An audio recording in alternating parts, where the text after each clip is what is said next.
Beberapa catatan dari Perhimpunan Bantuan Hukum dan HAM Indonesia untuk panitia seleksi calon pimpinan KPK.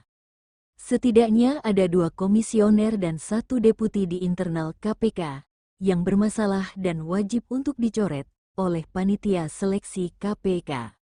Selain perilaku buruk dan korupsi, ditemukan fakta bahwa yang bersangkutan sedang menghadapi masalah hukum yang akan berdampak pada fungsi pemberantasan korupsi. Perhimpunan Bantuan Hukum dan HAM Indonesia atau PBHI menilai seleksi calon pimpinan KPK periode tahun 2024 sampai tahun 2029 dinodai oleh peserta dari internal KPK. Ketua PBHI Julius Ibrani mencatat, setidaknya ada 3 fakta mengapa pihaknya menyatakan demikian. Presiden Jokowi dan DPR RI saat mengawali periode keduanya dengan target membunuh KPK secara terang benderang melalui 3 upaya nyata, yaitu revisi Undang-Undang KPK yang mengebiri KPK dan menunjuk komisioner KPK yang korup dan bobrok, serta memecat pegawai dan penyidik yang berintegritas dan berprestasi luar biasa. Fakta ini yang kemudian menghasilkan malapetaka berupa instansi pemberantas korupsi, yang justru korupsi dimulai dari pimpinan, dewan pengawas, pegawai, bahkan penyidik yang korupsi, sebut saja Firly, pungli di rutan KPK, penyidik Stefanus Robin, dan lainnya, yang akhirnya bolak-balik diperiksa atas pelanggaran etik KPK. Sanksi etik Nurul Gufron jadi catatan seleksi calon pimpinan KPK di DPR. Sebagaimana diketahui, Nurul Gufron maju kembali menjadi salah satu peserta seleksi calon pimpinan KPK untuk periode tahun 2024 sampai tahun 2029.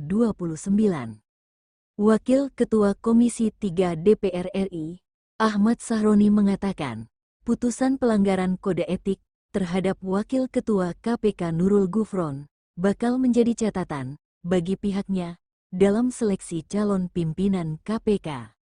Adapun DPR RI, melalui Komisi 3, nantinya bakal menyeleksi para calon pimpinan KPK untuk tahap akhir sebelum dilantik oleh Presiden. Dia mengatakan bahwa putusan pelanggaran kode etik itu merupakan pertimbangan dari Dewan Pengawas KPK. Namun dia memastikan, Komisi 3 DPR RI menghargai keputusan tersebut. Kita hargai dan tetap pada proses yang berlaku, kata Ahmad Sahroni. Sebelumnya, Dewan Pengawas KPK telah menyerahkan rekam jejak pimpinan KPK hingga pegawainya kepada panitia seleksi calon pimpinan KPK, yang merupakan tahapan proses seleksi calon pimpinan KPK. Kami sudah memberikan informasi kepada panitia seleksi tentang calon-calon yang mau menjadi pimpinan KPK. Itu sudah kami sampaikan apa adanya, catatan etika apa adanya, kata Ketua Dewan Pengawas KPK, Tumpak Hatorangan Panggabean, di Gedung Pusat Edukasi Anti Korupsi KPK. Tumpak Hatorangan Panggabean menerangkan, catatan yang diberikan kepada panitia seleksi calon pimpinan KPK tersebut belum menyertakan putusan sidang kode etik terhadap Wakil Ketua KPK, Nurul Gufron.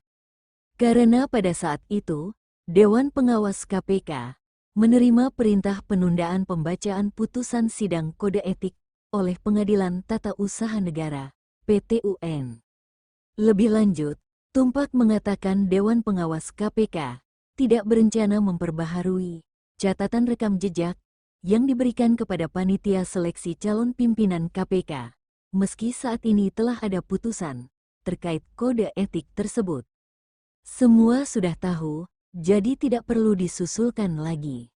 Tentunya yang bersangkutan sudah membacanya juga. Seperti diketahui, Dewan Pengawas KPK menyatakan, Wakil Ketua KPK Nurul Gufron telah melanggar kode etik sebagai insan KPK dengan mengintervensi proses mutasi seorang aparatur sipil negara di lingkungan Kementerian Pertanian. Dewan Pengawas KPK kemudian menyatakan memberikan sanksi sedang kepada Nurul Gufron berupa teguran tertulis dan pemotongan penghasilan sebesar 20% selama 6 bulan. Kasus itu bermula pada awal Desember tahun 2023 saat Gufron diadukan ke Dewan Pengawas KPK terkait dugaan penyalahgunaan wewenang terkait komunikasi dengan Sekretaris Jenderal Kementerian Pertanian, Kasdi Subagiono. Komunikasi tersebut dilakukan untuk membantu mutasi aparatur sipil negara, Kementerian Pertanian, bernama Andi Dwi Mandasari, dari Inspektorat Jenderal Kementerian Pertanian ke BPTP Kementerian Pertanian di Malang, Jawa Timur. Panitia seleksi diminta coret sejumlah calon pimpinan KPK yang bermasalah. Seperti calon berlatar belakang aparat penegak hukum yang tidak patuh melaporkan laporan hasil kekayaan penyelenggara negara atau disingkat LHKPN, ditemukan jumlah harta kekayaan yang tidak wajar, menjatuhkan vonis ringan bagi koruptor, dugaan penyalahgunaan kewenangan dan lainnya. Proses seleksi calon pimpinan dan Dewan Pengawas Komisi Pemberantasan Korupsi masa jabatan tahun 2024 sampai tahun 2029 masih berlangsung. Panitia seleksi telah mengumumkan hasil tes tertulis, terdapat 40 calon pimpinan dan 40 calon Dewan Pengawas yang lolos. Dari puluhan calon pimpinan yang lolos itu, beberapa di antaranya mendapat sorotan kalangan masyarakat sipil. Ketua Badan Pengurus Nasional, Perhimpunan Bantuan Hukum dan Hak Asasi Indonesia, BPNPBHI, Julius Ibrani, mengatakan bahwa tantangan yang akan dihadapi calon pimpinan ketika terpilih menjadi pimpinan lembaga anti rasuah itu bakal sangat berat. Sebab saat ini telah terjadi state legalist corruption di 3 level yakni regulasi, kebijakan, struktur, dan kultur. Julius Ibrani melihat KPK tak luput dari anasir negatif itu, sehingga terjadi pelemahan institusi pemberantasan korupsi. Penyidik dan pegawai KPK yang berintegritas justru diberangus melalui tes wawasan kebangsaan. Kultur buruk tetap dicontohkan pimpinan KPK dengan melanggar etik. Dalam menyeleksi calon pimpinan KPK, panitia seleksi dituntut mampu mencari manusia setengah dewa yang memiliki kapasitas dan integritas serta progresif untuk membenahi state legalist corruption. Kendati diakui tidak mudah mencari sosok berintegritas sesuai harapan, tapi setidaknya Julius menilai panitia seleksi tidak sulit dalam menyeleksi calon pimpinan KPK. Rekam jejak adalah indikator paling mudah diperiksa, utamanya terkait kinerja dan kepatuhan hukum. Apalagi, mayoritas calon dari unsur aparat penegak hukum APH, yaitu polisi, jaksa, dan hakim, serta internal KPK aktif. Perhimpunan Bantuan Hukum dan Hak Asasi Indonesia melakukan penelusuran terhadap rekam jejak calon pimpinan KPK antara lain soal kinerja dan kepatuhan hukum, sebagaimana mandat Undang-Undang Anti Korupsi, Undang-Undang Penyelenggara Negara yang Bersih dan Bebas dari Korupsi, Kolusi, dan Nepotisme, Undang-Undang Komisi Pemberantasan Tindak Pidana Korupsi, dan Keputusan KPK Nomor 07-KPK-02-2005 tentang tata cara pendaftaran, pemeriksaan, dan pengumuman laporan harta kekayaan penyelenggara negara, LHKPN. Julius menjelaskan, penelusuran rekam jejak yang dilakukan PBHI itu menghasilkan sedikitnya 3 hal. Pertama, banyak calon pimpinan KPK tidak patuh melaporkan LHKPN. Ditemukan jumlah harta kekayaan yang tidak wajar, karena nilainya fantastis, termasuk fluktuasi kenaikan yang fantastis dalam waktu yang singkat. Panitia seleksi KPK harus jeli melihat indikator yang sangat mudah ditelisik ini. Sejatinya, tidak patuh pada undang-undang anti korupsi, lalu rekam jejak buruk dari aspek hukum dan anti korupsi sudah merupakan titik mutlak untuk mencoret nama-nama calon pimpinan tersebut. tegas Julius.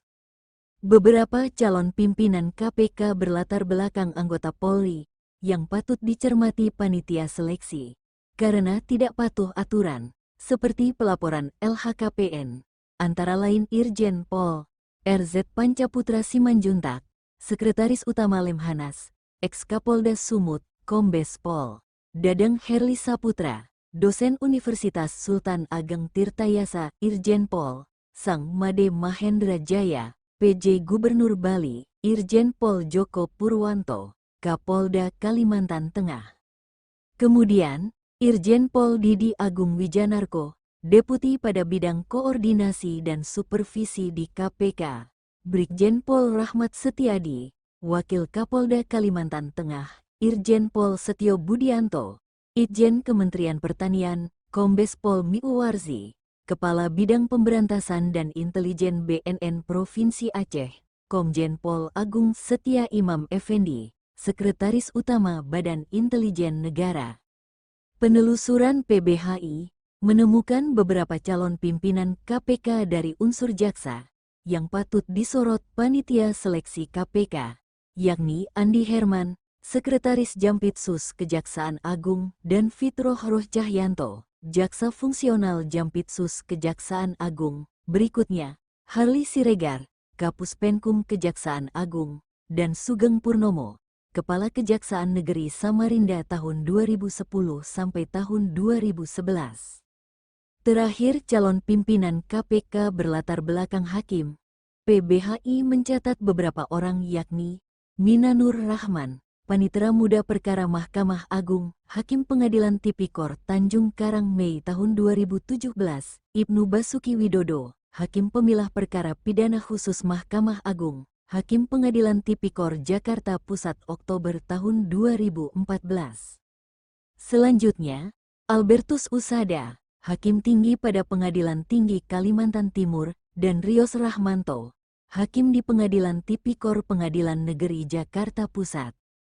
Dalam surat pengumuman panitia seleksi bernomor 47-Pansel KPK-08-2024 tentang hasil tes tertulis seleksi calon pimpinan KPK masa jabatan tahun 2024 sampai tahun 2029 menjelaskan, peserta yang dinyatakan lulus tes tertulis telah mengikuti seleksi tahap berikutnya, yaitu profil asesmen diselenggarakan pada 28 dan tanggal 29 Agustus tahun 2024 yang baru lalu.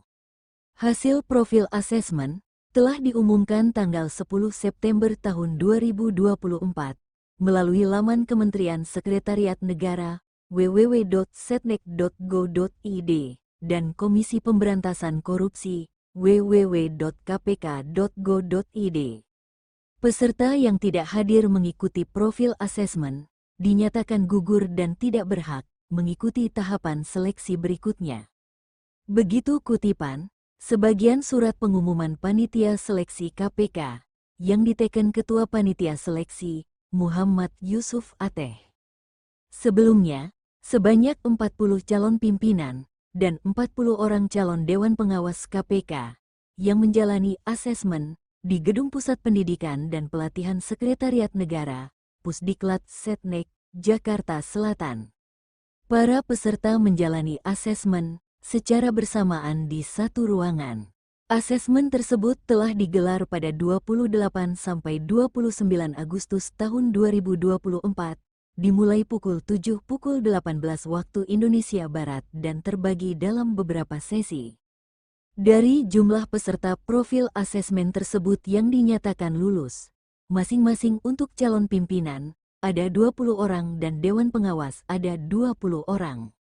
Peserta yang dinyatakan lulus, diwajibkan mengikuti seleksi pada tahap berikutnya, yaitu tes wawancara dan tes kesehatan jasmani dan rohani. Adapun daftar nama peserta, calon pimpinan KPK tahun 2024 sampai tahun 2029 yang dinyatakan lulus asesmen yaitu Agus Joko Pramono, Ahmad Alamsyah Saragih, Didik Agung Wijanarko, Joko Purwanto, Fitroh Roh Cahyanto, Haris Siregar, Inyoman Wara, Ibnu Basuki Widodo, Ida Budiati, Johan Budi Sabto Pribowo, Johanis Tanak, Michael Rolandi Cesnanta Brata, Muhammad Yusuf, Pahala Nainggolan, Pungki Indarti, Sangmade Mahendra Jaya, Setio Budianto, Sugeng Purnomo, Wawan Wardiana, Yanuar Nugroho. Sedangkan nama peserta calon Dewan Pengawas KPK tahun 2024 sampai tahun 2029 yang dinyatakan lulus tes asesmen yaitu Ahmed Sukendro, Beni Joshua Mamoto, Bobi Hamzar Rafinus, Ciska Mirawati, Eli Variani, Gatot Darmasto, Gus Rizal, Hamdi Hasyarbaini, Hamidah Abdurrahman, Heru Kresna Reza, Iskandar MZ, Kaspudin Nor, Liberty Sitanjak, Maria Margareta Rini Purwandari, Mirzawi, Padma Dewi Liman, Panutan Sakti Sulendra Kusuma, Sri Hadiati Wara Kustriani, Sumpeno, Wisnu Baroto. Nama Nurul Gufron dipastikan tidak lulus dalam seleksi asesmen calon pimpinan KPK. Sebagaimana kita ketahui, Nurul Gufron di samping mendapat sanksi pelanggaran etika di pengadilan PT UN sebagai insan KPK, penyalahgunaan wewenang jabatan dengan mengintervensi proses mutasi seorang aparatur sipil negara di lingkungan Kementerian Pertanian. Juga dinilai tidak bersikap profesional untuk memanggil Kaesang Pangarep agar memberikan klarifikasi seputar dugaan menerima fasilitas dan penggunaan private jet. Perilaku yang memberi keuntungan bagi Kaesang Pangarep ini, yang akhirnya menjadi resiko dan akibat hukum dalam hukum pidana, karena terjadi penyalahgunaan wewenang. Selanjutnya, anti rasuah yang kabarnya membatalkan panggilan klarifikasi terhadap Kaesang Pangarep, merupakan wujud perbuatan ancaman dari dalam KPK itu sendiri. Kondisi tersebut menurut Asmi, akademisi Fakultas Hukum, Universitas Trisakti, bahwa hal ini membahayakan dan memunculkan ketegangan konflik internal hingga mengganti fungsi pokok KPK yang mestinya mengambil langkah segera klarifikasi agar ada kejelasan informasi bagi publik. Asmi menilai, lembaga anti rasuah itu terjebak dalam labirin maupun dalam posisi sulit mendeteksi siapa lawan dan kawan KPK saat ini. Pembatalan klarifikasi atas penggunaan fasilitas jet pribadi dapat dibaca bahwa komisioner KPK melanggar sumpah jabatan dan menjadi catatan tidak baik di detik-detik terakhir masa jabatan komisioner KPK saat ini.